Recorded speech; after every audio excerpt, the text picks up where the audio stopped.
I woke up at 3 a.m. to the roar of concrete trucks in my backyard. By the time I got outside, in my bathrobe, the little creek my late wife loved more than anything, where she'd sit for hours, just listening to the water, was buried under an illegal concrete dam. The HOA president, Priscilla Beaumont, stood there smirking. Mosquito control, deal with it. What she didn't know, I'd spent 30 years as an EPA, water quality specialist. I know every federal wetland regulation inside and out. One county, complaint. One federal inspection. And her entire million-dollar neighborhood was suddenly redesignated as protected federal wetland, untouchable, forever. What would you do if someone destroyed the last place that still brought you peace after losing your wife? Tell me in the comments and where you're watching. From tonight, this story gets brutal. Trust me, you're going to cheer by the end. I'm Harold Jenkins, 58 years old, and I live in the cottage where my wife Beatrice and I spent our final years together. The sound of Willow Creek flowing past our bedroom window used to lull her to sleep during menace. Those brutal chemo treatments. On bad nights, when the pain medication wasn't enough, she'd ask me to open the windows wider so she could hear the water better. Beatrice planted that oak grove by the water's edge during her second remission when her oncologist said gardening therapy might help with depression. Every single tree was a small victory over cancer. She'd sit in her wheelchair, directing me where to dig, her voice getting stronger with each sapling we planted. Promise me something, Harold, she'd said during her final hospital stay, tubes snaking around her frail arms. If anything ever threatens this place, you fight for it. Don't let them destroy beautiful things just because they can. The morning coffee steam still mixes with creek mist the same way it did when Beatrice would sit on our back porch wrapped in her favorite quilt, the blue one her grandmother made. Those creaking floorboards where her wheelchair used to roll still echo through the house sometimes, especially on quiet mornings when the fog hangs low over the water. I've been retired from the EPA for 3 years now, spending my days caring for my father's advancing dementia, while my daughter Olivia visits on weekends from her environmental law practice in Portland. The house smells like Old Spice after shave, and the lavender sachets Beatrice tucked into every drawer. I can't bring myself to remove them. Pine Valley HOA sits upstream from my property, one of those gated developments of cookie-cutter mansions where tech executives and real estate mogul pay $12,000 in annual fees for the privilege of living behind walls. The community has its own golf course, 3 tennis courts, and a person's eyes clubhouse that looks like a small hotel. The president, Priscilla Beaumont, runs that place like her personal kingdom. She's 52, a former pharmaceutical sales rep who made her fortune selling blood pressure medications to cardiologists before transitioning into luxury real estate. Everything about Priscilla screams expensive. The chemical sweet perfume that hits you from 20 feet away. The BMW with vanity plates reading Luxury 1.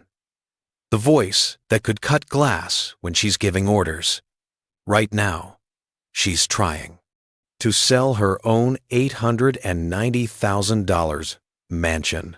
Italian marble countertops, infinity pool, wine cellar that cost more than most people's cars. She needs the neighborhood looking absolutely pristine for wealthy buyers. From California, the trouble started when heavy spring rains created what Priscilla called unsightly pooling near their clubhouse. Standing water, she claimed, would attract mosquitoes and make the community look swampy and unprofessional to potential homebuyers. Her solution? Divert Willow Creek entirely, using concrete barriers, channeling all the flow through my backyard. No permits, no environmental impact study, no notice to downstream property owners like me, just a midnight construction crew, and enough concrete to build a small bridge. I woke up that Tuesday morning to the diesel rumble of heavy machinery and the chemical tang of wet concrete drifting through my bedroom window. By the time I stumbled outside in my bathrobe, they'd already installed a 3 FFT concrete dam right across the creek, maybe 50 yards upstream from Beatrice's Oak Grove. The crew foreman, this big guy in a hard hat with concrete dust on his boots, barely looked up from his clipboard when I approached. HOA, work order, he grunted, pointing to official-looking paperwork. Emergency mosquito abatement project. Should be done by noon. Within hours, the effects were catastrophic. My basement started flooding as the diverted creek overwhelmed natural drainage patterns that had worked perfectly for 32 years. That musty, moldy smell crept up through the floorboards as brown water seeped through foundation cracks I'd never seen before.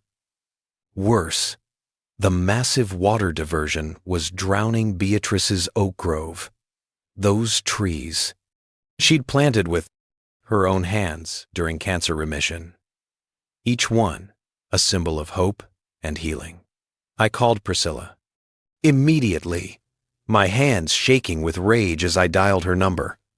Her response, natural water. Management isn't our responsibility, Harold. Your property was always prone to flooding during heavy rains. That was an outright lie, and she knew it. In 32 years living here, my basement had never seen a single drop of water. But Priscilla had made one critical mistake that would destroy everything she'd built. The next morning, I did what any rational person would do. I filed a formal complaint with the County Environmental Office. Using my EPA training, I documented everything to the unpermitted creek, diversion, GPS coordinates of the illegal concrete dam, photographs of my flooded basement, water quality measurements showing contamination in my well. I included a detailed technical analysis explaining how the diversion violated the Clean Water Act, state environmental regulations, and county drainage ordinances. 30 years of federal enforcement experience made my complaint bulletproof. Or so I thought. 3 days later, I got a call from Inspector Victor Ramirez. He sounded tired, like a man who'd handled too many petty neighbor disputes over property lines and barking dogs. Mr. Jenkins, I've reviewed your complaint about the HOA drainage project. I'll be out Friday morning to take a look and get this sorted out. Victor had a reputation as a thorough investigator, someone who actually read the technical reports and followed up on violations. I felt confident justice would prevail. Friday came and went. No inspector. I waited until 5 p.m., then called the county office.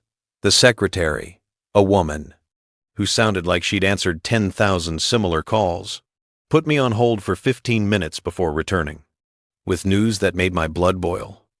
Mr. Hinos, sorry, Jenkins.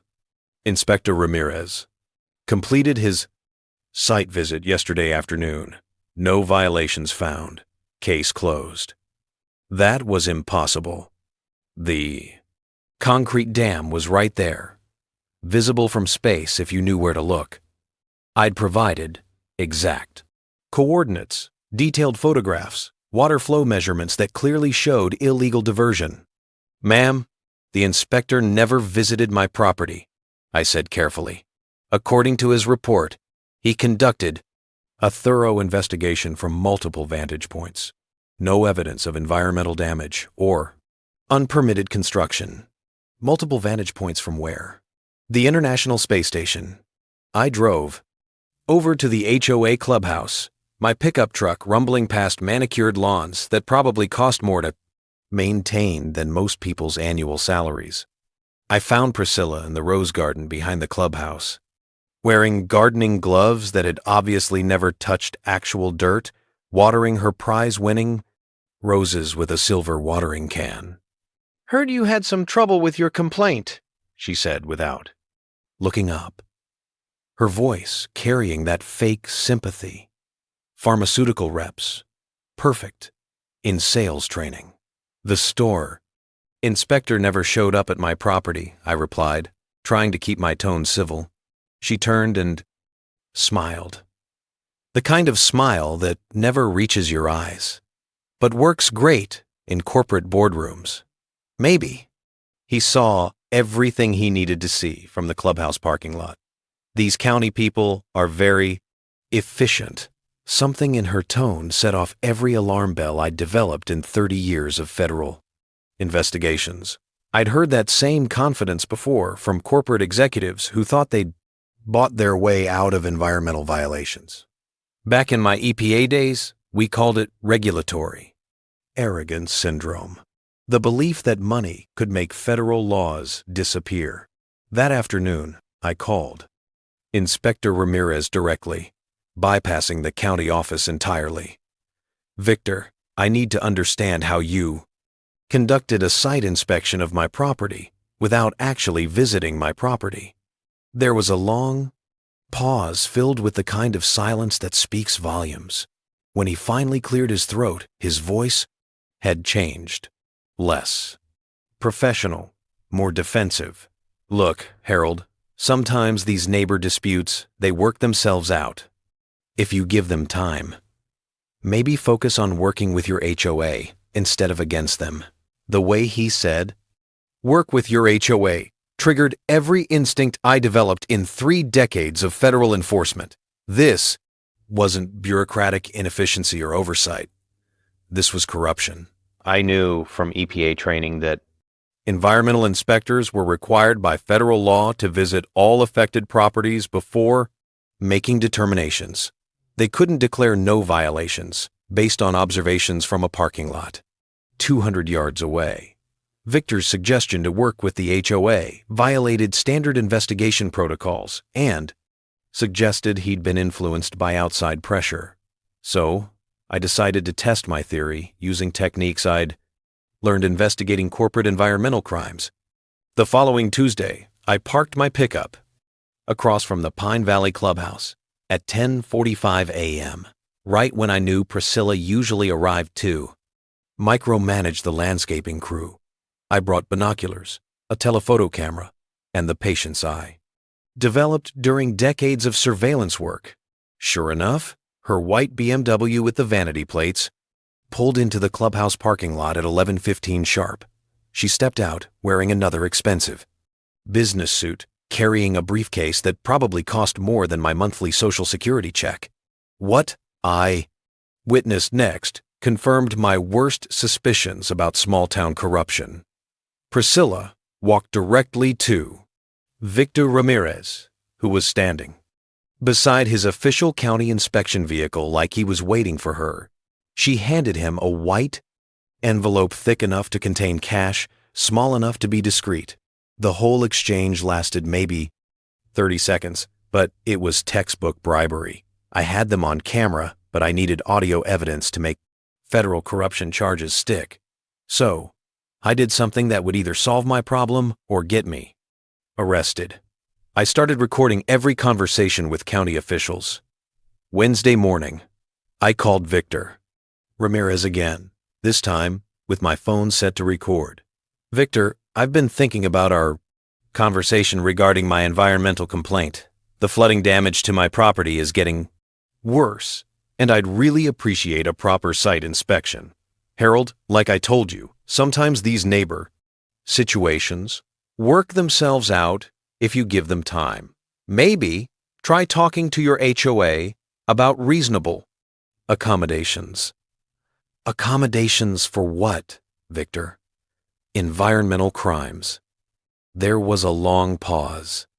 I could almost hear him sweating through the phone. Look, Harold, you seem like a reasonable guy. These HOA folks, they have resources, connections. Sometimes it's better to work within the system than fight it. Bingo. Classic corruption. Language. Work within the system meant don't file complaints that might affect my income stream. Victor, I said, letting steel creep into my voice. I spent 30 years investigating federal environmental crimes. I know what corruption sounds like. You want to reconsider your position on this inspection? The silence stretched for almost 30 seconds.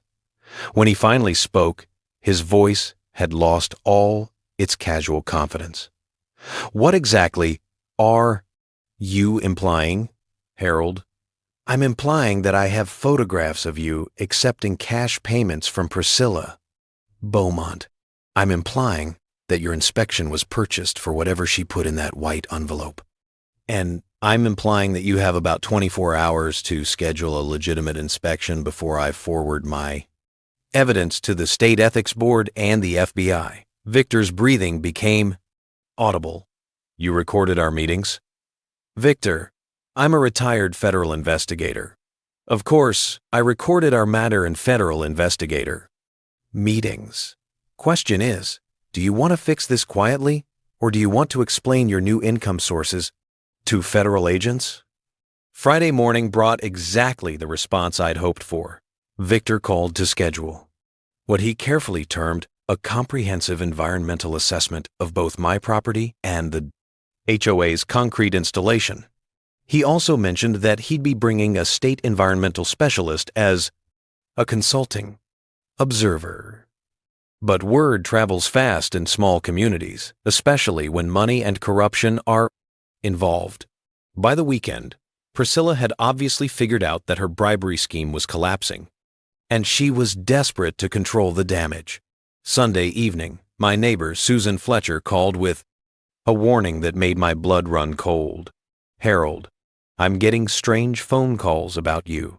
Women asking if you seem confused lately, if your family's worried about your mental state, whether you should still be living alone. Susan's lived next door for 15 years. She'd watched Beatrice fight cancer, helped me navigate those final months of home hospice care, brought casseroles when I couldn't bring myself to cook. She knew exactly what these calls represented. What kind of women, Susan? Older voices claiming to be concerned neighbors from Pine Valley. But Harold, when I asked for their name so I could call them back, they all hung up. Monday morning brought the coordinated attack I'd expected. 3 anonymous calls reached the county environmental office, all reporting my erratic behavior and harassment of local officials. The complaints claimed I was suffering from grief-related mental decline and should not be trusted to live independently. I recognized this tactic immediately from my federal permission enforcement days. When corrupt businesses couldn't fight the law directly, they attacked the credibility of the investigators. Character assassination, manufactured mental health concerns, anything to discredit legitimate whistleblowing. But Priscilla had made a critical error. She'd underestimated both my experience with corruption cases and my family connections. Tuesday afternoon, my daughter, Olivia, drove down from Portland with a briefcase full of documentation that would destroy Priscilla's harassment campaign. Olivia's an environmental attorney, 42 years old, with her mother's sharp, analytical mind and absolutely zero tolerance for bullies who target vulnerable people. Dad, tell me everything, she said, settling into Beatrice's old chair on the back porch where we'd had 1,000 conversations over the years. I walked her through the illegal creek diversion, the bribery scheme, the harassment campaign, designed to make me look mentally incompetent. Olivia took notes in the same meticulous way she'd inherited from her mother. Every detail documented, every timeline verified, every piece of evidence cataloged This woman has no idea who she's messing with, Olivia said after I finished my account. Environmental law is my specialty, and corruption cases are my absolute favorite kind of work. That Wednesday morning, Olivia spent 2 hours at the county office presenting my medical records to Environmental Division Supervisor Gonzalez, clean bill of health for my annual physical cognitive assessment scores in the 95th percentile, 0 indicators of mental decline or confusion. My father is one of the most qualified environmental specialists in Oregon. She told Gonzalez, these anonymous complaints are clearly retaliatory harassment designed to silence legitimate whistleblowing about official corruption. But Olivia's visit accomplished something much more important than clearing my name.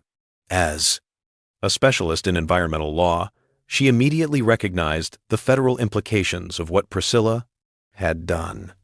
Implications that would transform this from a local drainage dispute into a federal environmental catastrophe. Wednesday evening, Olivia spread federal environmental regulations across Beatrice's old dining room table, the same table where Beatrice had planned her garden layouts during chemotherapy treatments. What my daughter discovered would turn Priscilla's illegal creek diversion into an environmental nightmare. Dad, this isn't just a county drainage issue anymore, Olivia explained, pointing to sections of the 2024 Federal Waters Protection Act. Under new federal regulations, any county drainage inspection that affects protected watersheds automatically triggers EPA wetland assessment protocols. I'd been so focused on the corruption angle that I'd missed the bigger picture. The new federal regulations were designed to prevent exactly what Priscilla had done: unsupervised habitat modification by private developers who thought local bribes could override federal environmental law. Here's what's really beautiful about this situation. Olivia continued pulling up satellite images on her laptop. Willow Creek feeds directly into the Columbia River watershed. Thursday morning brought a phone call that changed everything. Olivia had spent the night researching federal environmental law, and what she discovered would turn Priscilla's corruption scheme into a federal environmental catastrophe. Dad, I've been reading the 2024 Federal Waters Protection Act all night, she said, her voice carrying the excitement of someone who'd found the perfect legal weapon.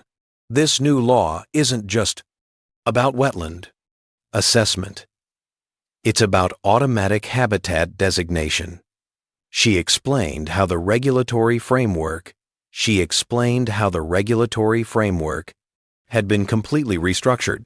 Any county drainage inspection that identified protected species habitat now triggered immediate federal designation. No lengthy review process, no environmental impact studies, no appeals period for developers who didn't like the results. Here's the absolutely beautiful part, Olivia continued. Once an area receives emergency habitat protection, any previous modifications become subject to federal restoration requirements. The concrete, the channels, the demolition debris. Everything has to be returned to natural conditions at the violator's expense. I understood the implications immediately, and they were staggering. The county inspection that Priscilla had tried so desperately to prevent would now trigger automatic federal protection for the ground.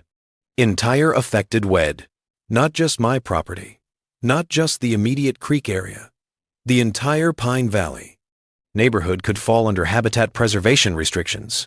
What kind of restrictions are we talking about, Olivia?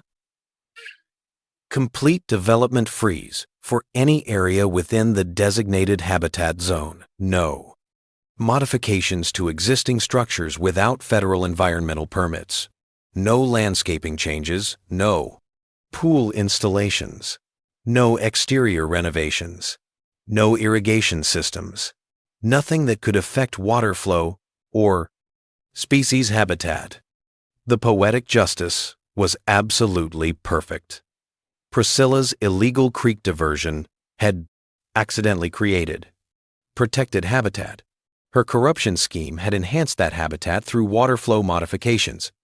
Her attempted cover-up had created additional habitat complexity through concrete debris placement. And the federal inspection she couldn't prevent would now lock her entire neighborhood into permanent environmental preservation. But Olivia, what happens to property values when federal habitat designation kicks in? Dad, that's the most beautiful part of this whole situation.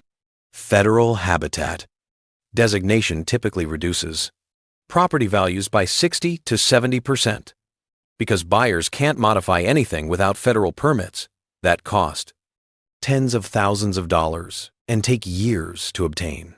I sat in Beatrice's old chair on the back porch, watching sunlight dance on the salamander pools, listening to the gentle sound of water flowing over Priscilla's concrete debris, the sweet smell of honeysuckle mixed with the clean scent of moving water. For the first time since Beatrice's funeral, I felt genuinely at peace with the Beatrice. Beatrice had always believed in what she called cosmic justice, the idea that good actions eventually create positive outcomes, while destructive actions contain the seeds of their own destruction. She would be laughing with pure delight at the irony of this situation. There's one more thing, Dad, Olivia said, and I could hear the smile in her voice. As the property owner who first documented the protected habitat, you are eligible to become the federal habitat monitor for the problem designated area. It's a paid position, $65,000 a year plus benefits, specifically designed for retired environmental specialists. With your qualifications and a federal job, health insurance, steady income, and most importantly, the biddy, legal authority to protect Beatrice's Oak Grove forever under the full power of federal environmental law. But I had to be absolutely strategic about the final phase. Priscilla still had time to cause irreparable damage if she panicked and attempted more demolition work. The county inspection was scheduled for Tuesday morning, which gave me 5 days to ensure everything went perfectly. Olivia, I need you to coordinate directly with the state wildlife specialist. Make sure they understand the full scope of the accidental habitat enhancement that Priscilla's crimes have created. Already working on it, Dad. Doctor. Elena Voss is bringing a complete assessment team. Herpetologist, hydrologist, vegetation specialist, federal observer. They want to document this site as a model case study for accidental habitat restoration through environmental crime. That afternoon, I walked through Beatrice's oak grove, touching each tree she'd planted during her cancer remission. The trees were recovering beautifully from the initial flooding damage, with new growth appearing on branches that had seemed dead just weeks ago. The salamander pools reflected afternoon sunlight filled with the quiet movement of protected life that would soon be guarded by federal law. Tomorrow, Priscilla would learn that her corruption and environmental destruction had triggered the very federal intervention she'd spent thousands of dollars trying to prevent. Friday night, I couldn't sleep, not from worry, but from the pure anticipation of watching 30 years of environmental enforcement experience crystallize into one perfect trap. I spent the hours until dawn organizing every piece of evidence, every legal precedent, every federal regulation that would destroy Priscilla's world. First came the physical preparation, using GPS equipment I had kept from my EPA days. I mapped every salamander pool, every piece of concrete debris, every water flow pattern that Priscilla's crimes had created. The scattered demolition chunks weren't just random rubble. They'd formed natural-look check dams that created ideal amphibian breeding conditions. Shallow pools connected by gentle riffles, rocky substrate for egg attachment, steady water temperature, regulation, abundant insect food sources. Priscilla's environmental vandalism had accidentally Engineered. Perfect. Northwestern salamander nursery habitat. Working by flashlight in the pre-dawn darkness. I planted native wetland species around the pools. Nothing invasive, nothing that would compromise natural ecosystem development. Just strategic enhancement of vegetation that was already establishing itself. Cattails, rush grass, Pacific nine bark, monkey flower. The rich smell of pond mud clung to my boots as I worked, reminding me of childhood creek explorations with my grandfather. Saturday morning brought the legal strategy phase.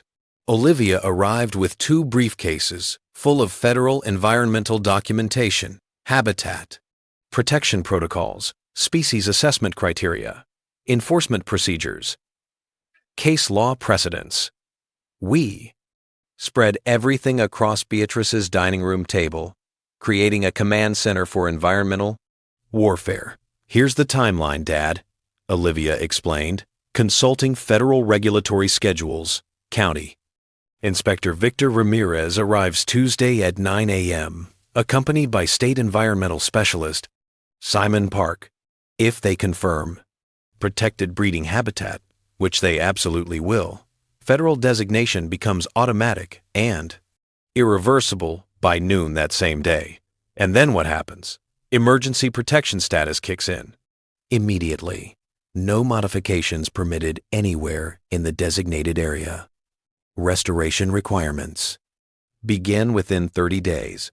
Property use restrictions take effect permanently. But Olivia had researched something even more powerful than simple habitat protection.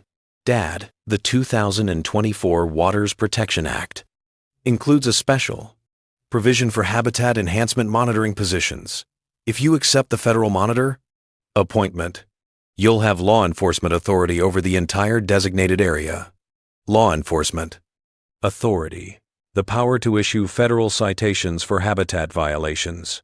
After 30 years of environmental protection work, I'd have the legal authority to ensure no one could ever threaten Beatrice's Grove again.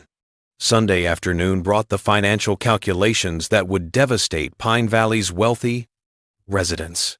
I spread property tax assessments and real estate valuations across my kitchen table, running numbers that made me smile with grim satisfaction.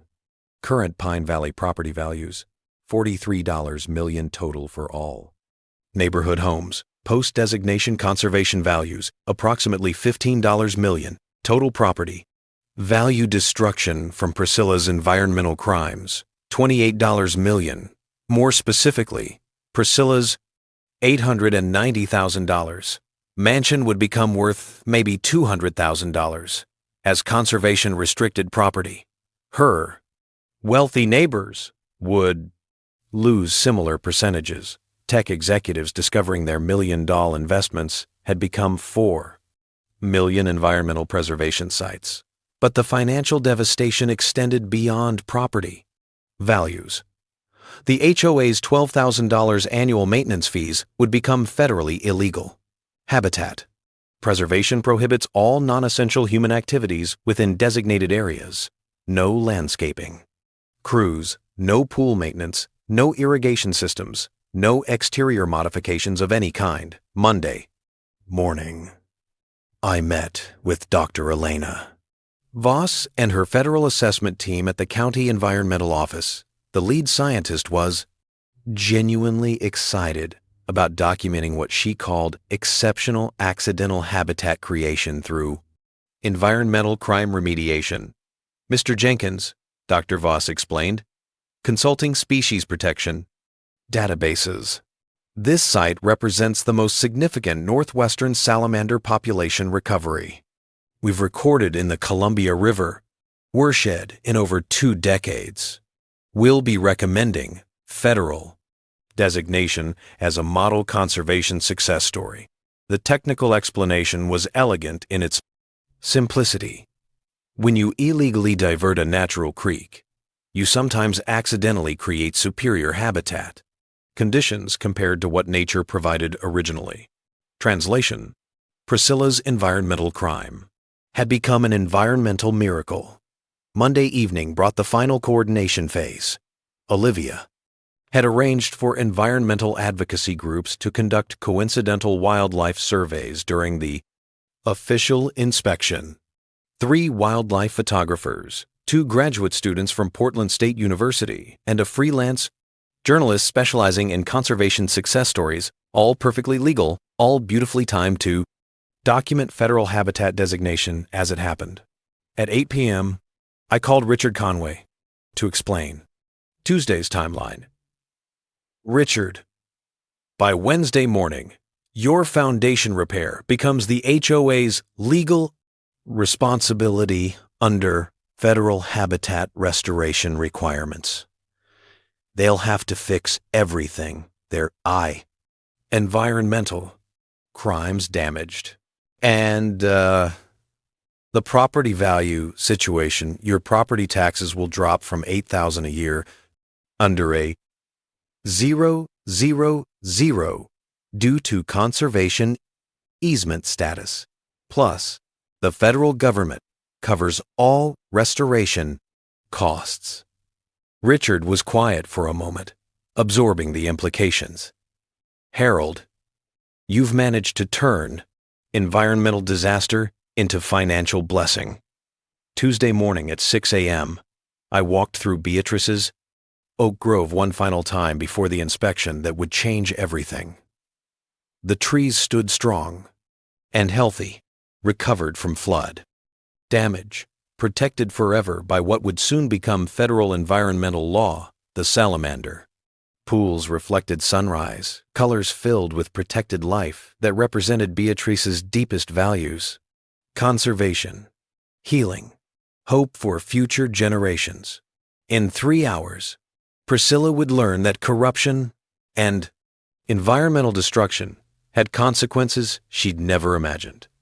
At 7:30 Tuesday morning, just as I was preparing final documentation for the federal inspection, Priscilla made her most desperate and self-destructive move. Yet, I was reviewing salamander population counts when I heard her voice cutting through morning air. Like fingernails on a chalkboard, she was on her phone in her backyard, maybe 40 yards from where federal biologists would soon be working. But panic had made her voice carry across the entire neighborhood. What do you mean you can't stop a federal inspection?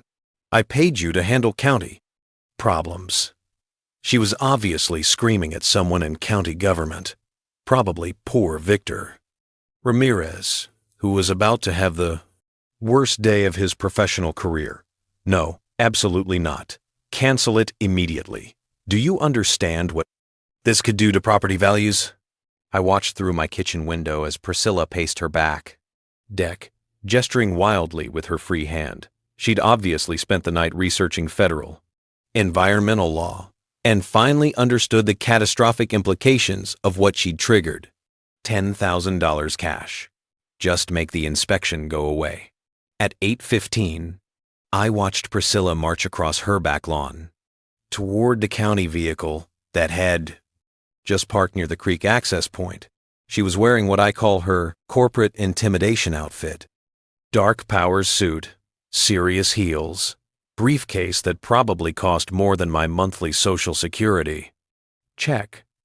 She approached Inspector Victor Ramirez and State Environmental Specialist Simon Park with the kind of determined stride pharmaceutical sales reps use when entering hostile hospital administration offices. Gentlemen, I'm Priscilla Beaumont, Pine Valley HOA president, she announced, extending a manicured hand that neither man accepted. I understand there's been some confusion about our recent drainage improvements, and I'm here to clarify the situation. Victor Ramirez actually stepped backward, sweat already staining his county uniform despite the cool morning air. He obviously knew this conversation was being recorded by federal assessment equipment. Miss Beaumont, this is a routine environmental inspection, he said weakly. There's nothing routine about it, Priscilla snapped. Our drainage work was emergency flood prevention, completely legal, completely necessary for community safety. Simon Park, looked up from the water quality meter he'd been calibrating. "Ma'am, I'm documenting protected species habitat. The legality of your construction work isn't within my jurisdiction." Priscilla's confidence flickered momentarily. "Protected species? That's impossible. We hired environmental consultants before beginning any work. Ma'am, I'm looking at what appears to be the healthiest northwestern salamander breeding population I've documented in 5 years of fieldwork. I watched." Priscilla's face cycle through confusion, recognition, and pure rage as she finally understood the federal implications of her environmental crimes. She'd spent months coordinating her mansion sale, timing, market conditions, managing buyer expectations. Now, a federal biologist was explaining why her property had just become worthless conservation land.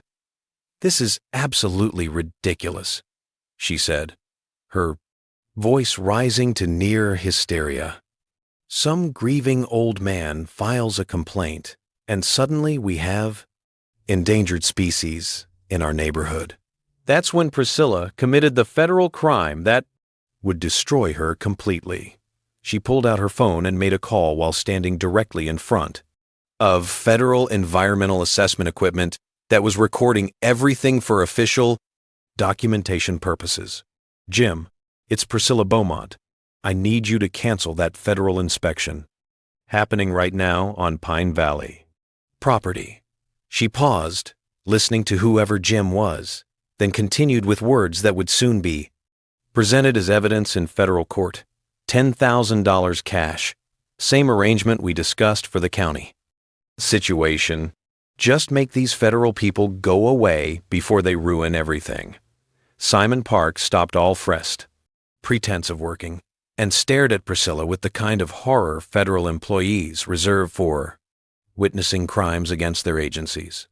Dr. Voss, who had just arrived with additional documentation equipment, immediately started recording with her personal phone.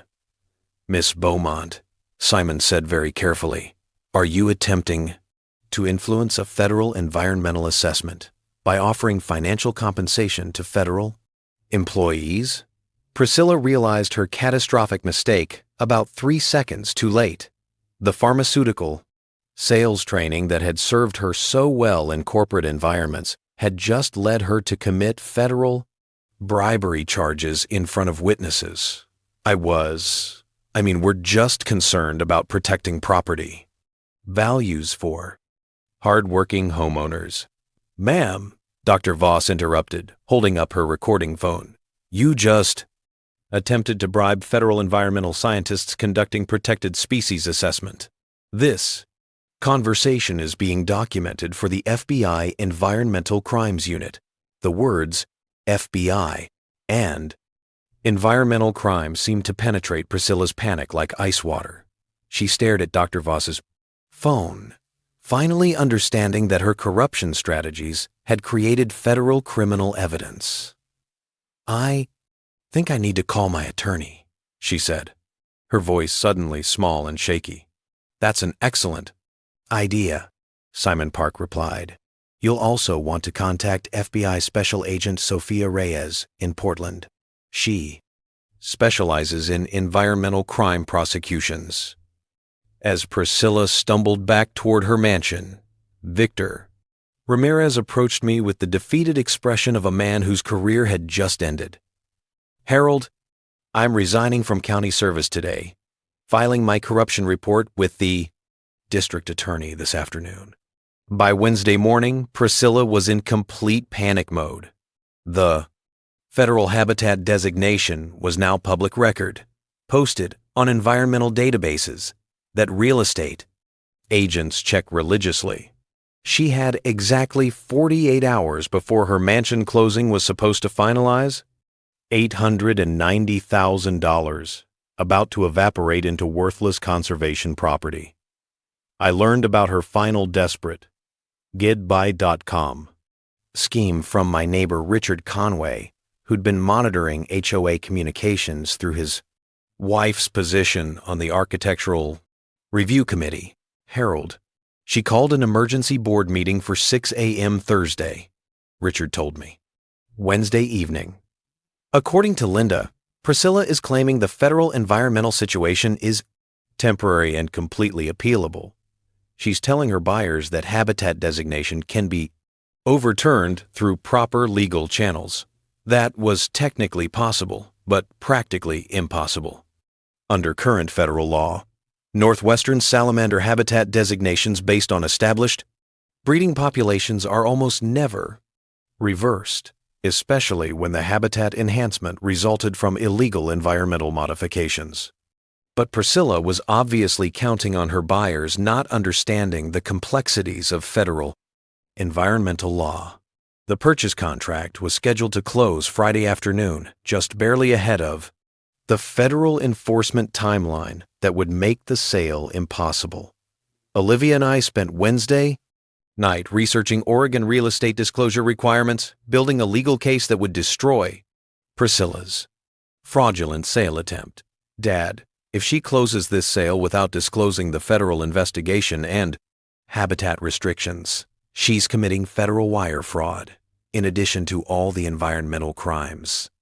Olivia explained, scrolling through legal databases on her laptop. Wire fraud, interstate commerce, electronic fund transfers, mail system usage. Federal jurisdiction applies automatically to real estate. Transactions involving out-of-state buyers. Thursday morning at 5 a.m. I positioned myself in Richard Conway's backyard with binoculars and telephoto camera equipment. If Priscilla was planning another cover-up scheme, I wanted complete documentation for federal prosecutors. The HOA emergency board meeting started precisely on schedule in the Pine Valley clubhouse. Through high-powered binoculars, I could observe Priscilla presenting documents to 5 board members, her real estate attorney, and what appeared to be an environmental consultant she'd hired overnight. At 6:30, I witnessed something that made my blood run absolutely cold. Priscilla was showing the group a stack of official-looking papers, obviously. Forged federal environmental clearances, claiming the salamander population was seasonal migrant, species with no permanent breeding establishment. She was manufacturing fake federal documents to deceive buyers and circumvent habitat protection law. I called Olivia immediately. She's creating fraudulent environmental reports with forged federal agency letterheads. How do we stop this sale? Dad, document everything you're witnessing. I'm calling the buyer's attorney right now to warn them about federal crimes in progress. At 7:15 a.m., I called the buyers directly. Michael and Jennifer Kensington, a retired couple from Sacramento who'd planned to relocate to Oregon for environmental reasons. The irony was almost too perfect. Mr. Kensington, this is Harold Jenkins, your future neighbor in Pine Valley. I'm calling about urgent developments affecting your property purchase. Oh, yes, Harold, Michael. Kensington's voice was friendly, trusting. Priscilla mentioned you might call with concerns about recent landscaping changes, she said. You're very particular about maintaining neighborhood character, Mr. Kensington. Has Priscilla disclosed the federal environmental investigation currently affecting your property? Long silence. Then what federal investigation? I explained the habitat designation, the federal protection status, the permanent development restrictions that would affect their property forever. Michael Kensington's silence stretched for almost 2 minutes. Mr. Jenkins, are you telling me that our new home is now federally protected environmental preserve? The entire neighborhood, sir. No swimming pools, no additions, no landscaping modifications, no exterior changes. Without federal environmental permits that cost tens of thousands of dollars and take years to obtain. But we're supposed to close tomorrow afternoon. We've already transferred the down payment. Mr. Kensington, I'd strongly recommend consulting with an environmental attorney before signing any additional documents. Thursday afternoon brought the revenge I'd been anticipating for weeks. The Kensington's attorney, Simon Lee, from Sacramento, called Priscilla demanding immediate disclosure of all environmental restrictions affecting the property sale. When Priscilla provided her forged federal environmental clearances, Lee immediately recognized them as fraudulent documents. The EPA regional director, whose signature appeared on the clearances, had died 3 years earlier. The federal agency letterheads contained spelling errors that no government office would make. Miss Beaumont, Lee told her in a recorded conversation, that Olivia later obtained through legal channels, these documents appear to be forgeries of federal fanned environmental reports. I'm forwarding them immediately to the FBI Document Analysis Unit. At 3 p.m., Olivia called with news that made me actually laugh out loud. Dad, the sale just collapsed completely. The Kensingtons are suing Priscilla for fraud, misrepresentation, conspiracy, and intentional concealment. Their attorney is also filing criminal referrals with the FBI for document forgery and wire fraud. But Priscilla's legal catastrophe was just beginning to unfold. Friday afternoon at 2 p.m., Pine Valley hosted the most explosive town hall meeting in the community's 15-year history. What started as an emergency HOA session to address recent environmental complications became a public trial of corruption, environmental crime, and the spectacular downfall of a petty tyrant. The clubhouse was packed beyond capacity with over 200 residents, plus overflow seating on the pool deck and front lawn. Local news crews had arrived after receiving tips about federal environmental crime investigations. The air conditioning system couldn't handle the crowd, so windows were thrown open, carrying heated voices across the neighborhood. FBI Special Agent Sophia Reyes sat in the front row with a briefcase full of federal evidence, bribery recordings, forged documents, environmental crime documentation. Simon Park had his official habitat designation paperwork ready for public presentation. Dr. Voss brought photographic displays showing the protected salamander population that would control everyone's future. And I sat in the first, back with Olivia, watching Priscilla's carefully constructed world collapse in front of every person who'd trusted her leadership. Board Chairman Michael Whitaker called the meeting to order with obvious reluctance, sweat beading on his forehead despite the cool autumn air. We're here to address recent developments regarding federal environmental restrictions that may affect our community. Priscilla stood immediately wearing the same power suit she'd worn while attempting to bribe federal officials. Her voice still carried that pharmaceutical sales confidence, but I could hear desperation crackling underneath, like static electricity. Ladies and gentlemen, we're dealing with a temporary regulatory misunderstanding that's being deliberately blown out of proportion by certain individuals with personal grudges against community leadership.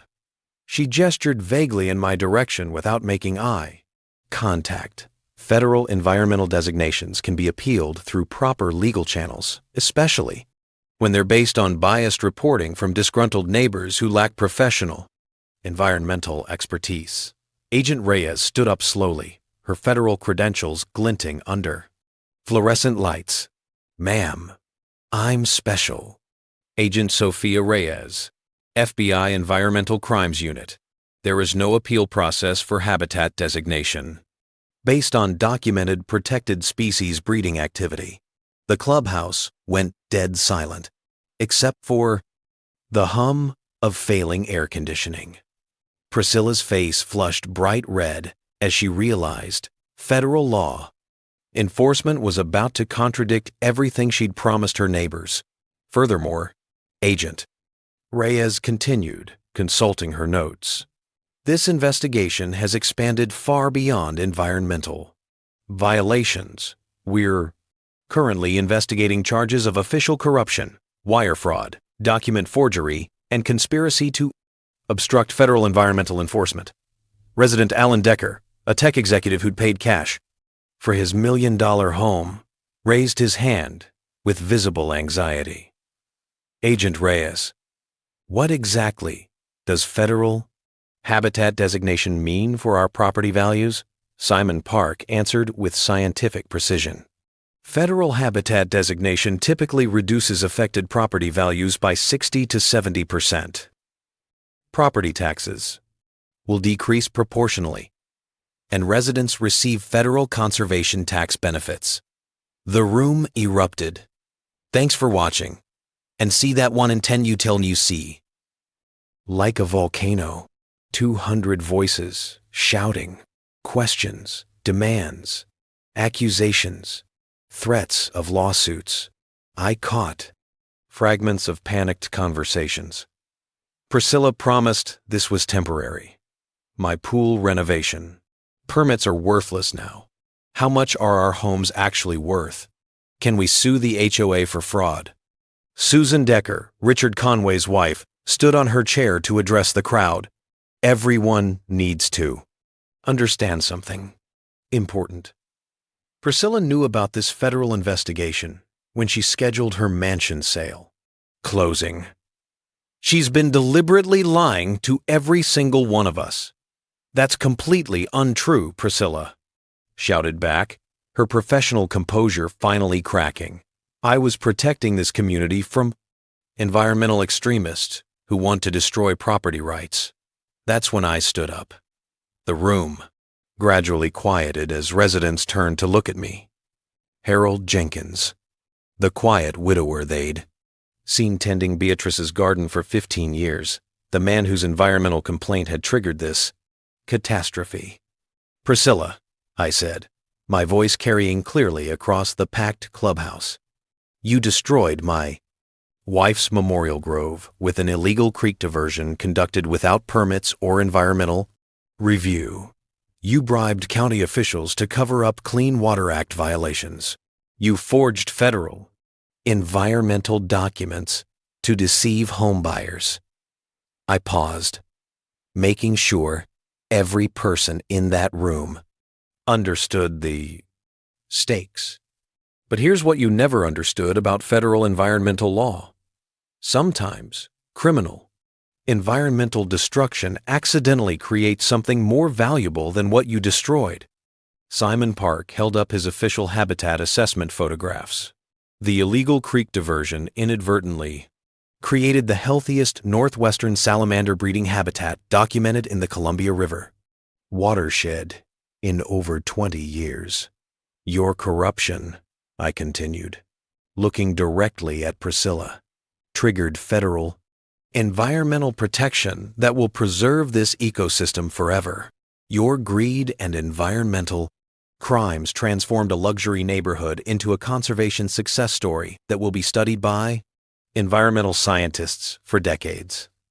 The room was completely silent now, every resident absorbing the full irony of their situation.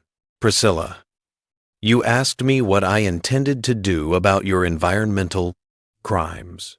Here's your complete answer. I'm accepting the federal habitat monitor position for the next 20 years. I'll have full law enforcement authority over every square inch of this federally protected area. I smiled at her. Shocked expression. Congratulations, Priscilla. Your $890,000 mansion is now worth approximately $200,000. And thanks to permanent federal habitat protection, it will stay at that value forever. The crowd turned toward Priscilla, 200 pairs of eyes, waiting for her response to the complete destruction of everything she'd built. She stood there in her expensive suit, briefcase, trembling in her hands, finally understanding that corporate manipulation tactics don't work against federal environmental law. This is absolutely insane, she said, her voice breaking. You people are letting one bitter old man destroy our entire community over some stupid salamanders. Agent Reyes approached the microphone with handcuffs ready. Priscilla Beaumont, You're under arrest for conspiracy to violate federal environmental law, corruption of public officials, wire fraud, and forgery of federal documents. And as the handcuffs clicked shut, Priscilla made one final statement that perfectly captured her. Complete disconnect from environmental reality. This is all his fault. I was just trying to improve. Property values. 8 months later, Pine Valley looks like a completely different world. And I mean that. In the most beautiful way imaginable. The federal habitat designation brought changes none of us could have predicted. Property taxes dropped from an average of $8,000 per year to under $900 due to conservation. Easement status. HOA fees were eliminated entirely. Federal law strictly prohibits non-essential maintenance activities in protected species habitat. Priscilla's mansion sold at federal foreclosure. Auction for $168,000. The buyer, Dr. Olivia Gonzalez, an environmental science professor from Portland State University, who's converting the property into a field research station for graduate student studies. In wetland restoration and salamander conservation biology, the federal corruption trial concluded with Victor Ramirez receiving 2 years probation plus community service in exchange for complete testimony against Priscilla. She wasn't nearly so fortunate. Wire fraud, document forgery, conspiracy to wire, violate federal environmental laws, and attempted bribery of federal officials earned her 42 months in federal prison plus restitution payments to defrauded home buyers. But the real transformation has been environmental, and Beatrice would have been absolutely thrilled without constant landscaping, crews running, mowers and blowers. Native vegetation has returned to areas that were sterile. Monoculture, grass for 15. The salamander population has more than tripled, spreading throughout the watershed. We've documented nesting pairs of great blue heron, a family of river otters, and even a beaver colony that moved in last spring and built an engineering marvel of a dam upstream from Priscilla's concrete. Debris. Beatrice would have spent hours photographing those beavers. My new position as federal habitat monitor pays $68,000 annually, plus full health insurance and federal retirement benefits. More importantly, it gives me legal authority to protect this ecosystem forever under the complete power of federal environmental law. I carry a federal badge and have citation authority for any environmental violations within the designated area. Last month, a development company from Seattle attempted to purchase 4 Pine Valley properties for what they called conservation-compatible luxury development. I explained that federal habitat protection doesn't recognize compatible development exceptions. They canceled their purchase agreements the same afternoon. Richard Conway's foundation was completely repaired at federal expense as part of mandatory habitat restoration requirements. His property value dropped significantly, but his conservation easement eliminated his mortgage entirely. Banks cannot foreclose on federally protected conservation land, and his property taxes dropped by 87%. Harold, he told me, recently, while helping me monitor salamander egg masses, I'm actually making money on this whole situation. No mortgage, payments, minimal property taxes, and federal grants covering all maintenance costs. Olivia visits every weekend now, often bringing her 2 daughters to explore their grandmother's oak grove and learn about amphibian life cycles. The trees have not just recovered from the initial flooding damage, they're growing stronger and taller than ever before, fed by the natural nutrient cycling that healthy wetlands provide. Sometimes, I catch Olivia having quiet conversations with Beatrice under the town big oak tree, updating her mother on environmental law developments and conservation victories nationwide. The local elementary school has officially adopted our site as their permanent outdoor classroom every Friday morning.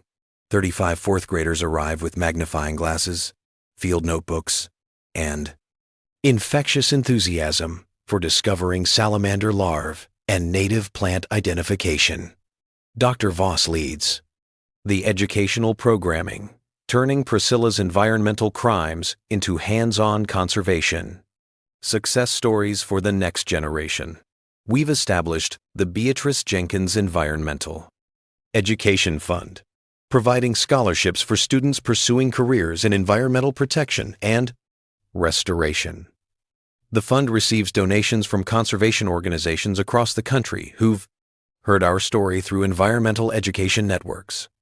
Next month, the Environmental Protection Agency is sending a documentary production crew to film our site as a featured example of accidental habitat restoration. Through environmental crime remediation, they plan to use Pine Valley as a training case study for environmental enforcement officers nationwide. I still wake up some mornings half expecting to hear concrete mixers and diesel engines destroying something beautiful. Instead, I hear creek water flowing over natural stone beds, woodpecker drumming echoing through Beatrice's oak grove, and the gentle splash of beaver families working on their dam renovation projects upstream. The house no longer smells like lavender sachets and old memories.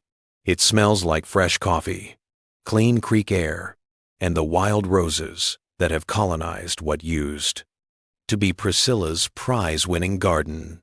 Beatrice's memorial grove has become something far more significant than either of us originally imagined. A federally protected ecosystem that will educate children about environmental stewardship and species conservation for generations to come.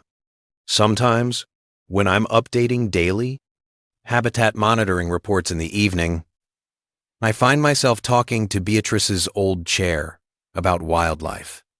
Observations and conservation victories. Counted 47 salamander egg masses today. I'll tell the empty chair. The great blue heron are building a second nest in your oak grove. I know she's proud of how environmental justice found its way home. Thanks for listening to this story.